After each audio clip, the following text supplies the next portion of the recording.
mourir à 25 ans pour un braquage. Ça n'existe pas normalement. C'est pas censé exister. On est en France. Il a commis un délit. S'il doit le payer, il va le payer. Il n'y a pas de raison qu'il se fasse tuer pour ce genre de choses. Il n'y a personne qui est parfait, on commet tous des erreurs. Il avait une famille, des amis à nourrir. Il pensait toujours à son prochain. C'était pas la personne qui pensait qu'à sa gueule. Ça veut dire qu'on n'est pas d'accord avec ce qu'il a fait, mais il l'a pas fait pour aller acheter je ne sais quoi. Quand il faisait des choses, c'était pour sa famille.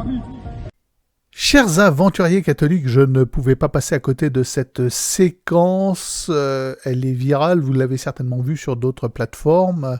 Le gentil Dylan qui pleure sur le sort de son pote, de son poteau, le bon braqueur qui rendait service à ses amis en braquant, je ne sais quoi, des banques, des supérettes, enfin sûrement des supérettes puisque ça vole pas très haut les braquages de ces types-là. Évidemment, aucun mot de compassion pour les victimes, hein. C'est l'inversion totale, c'est le même pourrissement par le haut d'ailleurs, hein. Vous avez l'affaire Epstein et le pourrissement de ces élites pédosataniques criminelles qui tuent des gosses, et la même chose, la même logique par le bas où on va minimiser les actes délictueux et criminels d'une bande de racailles. Là, autour de ce micro, vous avez quand même un joli panel, hein, des belles têtes de vainqueurs. Je pense que même le gars qui parle au micro, j'aimerais bien savoir combien de condamnations, d'avertissements, voire d'années de prison il cumule, ce gentil Dylan qui vient pleurnicher sur le sort de son copain. Évidemment, si un jour on reprend le pouvoir, on va leur faire très peur puisque braquage, condamnation à mort directe avec application immédiate. C'est-à-dire que tu sors pas du bâtiment du tribunal, la salle d'exécution est dans la pièce attenante et c'est filmé. Il n'y a pas d'appel, de cassation ou d'avocaillon qui tiennent. C'est direct, pouf, pif, paf, dans la boîte. Et si tu as l'intention de prendre sa défense, fais bien garde à toi, puisque un défenseur qui s'acharnerait ou s'escrimerait ou viendrait pleurnicher face caméra devant un micro sur le sort du gentil braqueur, c'est 10 ans de prison automatique. Parce que oui, on en a un petit peu marre de nous faire buter par des racailles. Alors les racailles de gauche, les racailles de banlieue, toutes sortes de racailles, ou les racailles en col blanc. Ça commence à bien faire. Tiens, encore un attentat au couteau aux Champs-Élysées, je crois, par un mec qui avait pris 17 ans de prison en Belgique, mais qui se baladait librement en France, qui s'est fait buter aussi. Vous voyez, avec Quentin, ça commence à faire tâche tout ça. On en a un petit peu marre. Voilà, c'est le fruit de l'inversion laïcarde, et on doit en payer les conséquences, mais quand même, hein, je crois que le peuple commence à ruer dans les brancards. Alors évidemment, celui qui va s'en prendre plein les dents, c'est moi avec cette vidéo. Hein. C'est pas la gentille racaille face à son micro qui dit « Ah bah non, une tape sur les doigts pour mon copain braqueur qui venait braquer pour nourrir ses amis. » On croit rêver. Hein. Une petite tape sur les doigts, ça aurait suffi. On a le droit de faire des erreurs quand même. Hein. Tu t'accordes le droit là pour combien d'erreurs consécutives, espèce de vainqueur. On croit rêver. Bon les amis, vous vous abonnez évidemment à cette chaîne, vous n'oubliez pas que nous préparons un tour du monde à la voile, donc on a besoin de tous les abonnements, tous les soutiens. Si vous pouvez visiter le Tipeee pour la préparation du bateau, c'est bienvenu.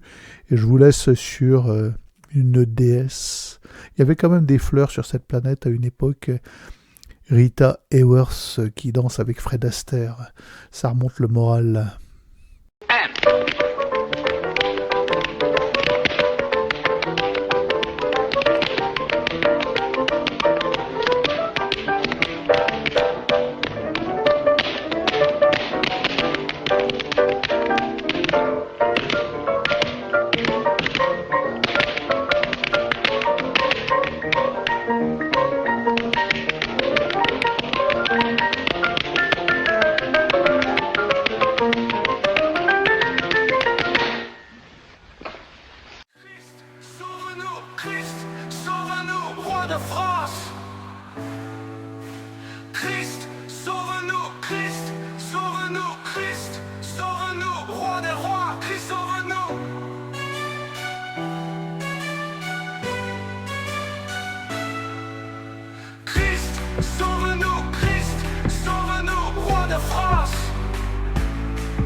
roi des rois.